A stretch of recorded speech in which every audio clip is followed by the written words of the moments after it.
Good morning साथीहरू। आज तपाईले सिक्नुहुनेछ ChatGPTबाट एसेहरू कसरी लेख्ने। ChatGPT तपाईले सुरुमा आफ्नो मोबाइल डिभाइसको प्ले स्टोरमा जानु भएर यहाँ गुगल प्ले स्टोर मैले खोलेको छु। प्ले स्टोरमा चाहिँ हजुरले ChatGPT भनेर लेख्नुहोस्। अनि त्यसपछि यहाँनिर ChatGPT चाहिँ मैले अलरेडी इन्स्टल गरिसकेको थिएँ। म अपडेट गरिदिन्छु। कहिलेकाहीँ अपडेट आइरहेको हुन्छ। मेरो अपडेट हुँदैछ ChatGPT।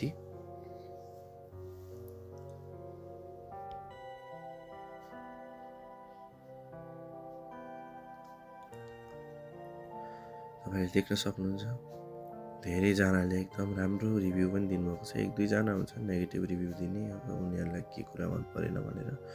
ChatGPTबाट चाहिँ तपाईले एसे लेखाउन सक्नुहुन्छ, कोडिङ गर्न सक्नुहुन्छ, जे पनि गर्न सक्नुहुन्छ है। ChatGPTबाट टेक्स्टको कामहरू चाहिँ सबै हुन्छ। म ओपनमा जान्छु।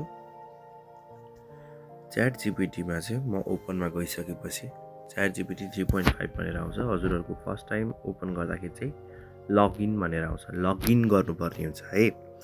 लगइन गरिसक्नु भएपछि चाहिँ यस्तो इन्टरफेस खुल्छ है। जस्तो यहाँनिर तपाईले देख्न सक्नुहुन्छ हिस्ट्री पनि यहाँनिर हुन्छ, अनि लगइन गर्ने सेक्सन यहाँनिर पनि हुन्छ तपाईको। अब यहाँनिर मैले एसेको कुरा गर्दै थिएँ। ChatGPTबाट एसे कसरी लेख्ने भनेर।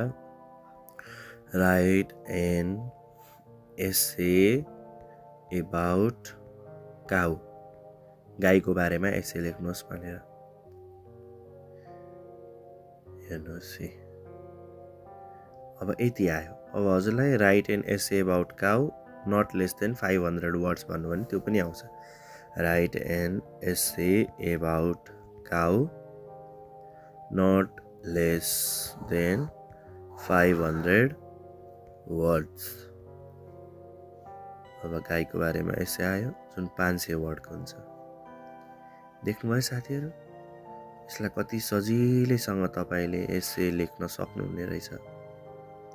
अनि यो तपाईले अब कपी गरेर प्रिन्ट गर्न खोज्नुहुन्छ अथवा लेख्न खोज्नुहुन्छ भने चाहिँ लेख्नलाई चाहिँ तपाईले सार्नु पर्यो। कपी चाहिँ यसलाई होल्ड गर्नु भने यो फुल टेक्स्ट कपी हुन्छ है त। अनि यहाँनिर सानो अप्सन रह्यो,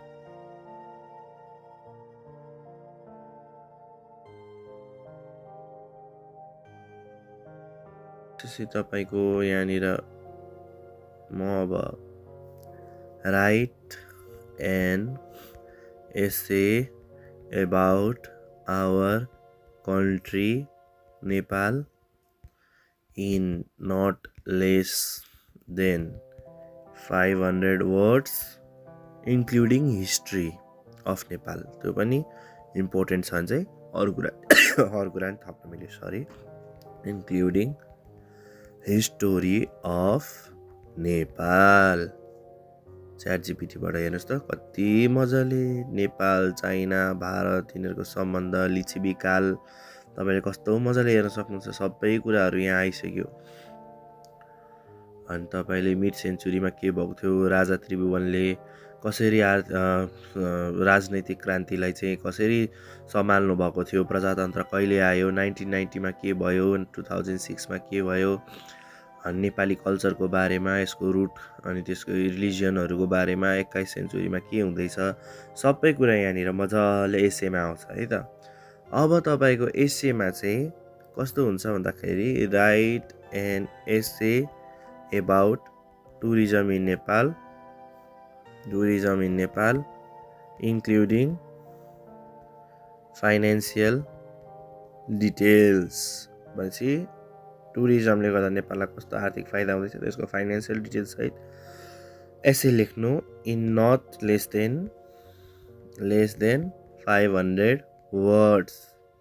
हेर्नुहोस् कति मजाले लेखिदिन्छ। यहाँ फाइनेन्सियल कुराहरू पनि हेर्नुहोस् कस्तो मजाले। 7.9% GDPमा कन्ट्रिब्युट गर्छ। Over 1 million people directly and indirectly.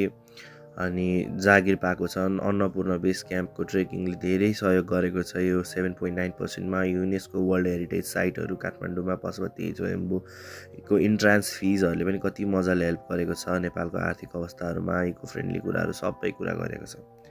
साथीहरू, तपाईलाई के कुरा सोध्नु पर्ने अथवा ChatGPTको बारे केही कुरा बुझ्नु पर्ने थियो भने कमेन्ट सेक्सनमा लेखिदिनु होला। आजको लागि चाहिँ how to write essay with ChatGPT भनेर चाहिँ मैले यहाँनिर हजुरलाई भिडियो देखाइदिएको छु। हेरेर सब्सक्राइब गरिदिनु होला। आशा छ हजुरहरूले मन पराउनु। धन्यवाद।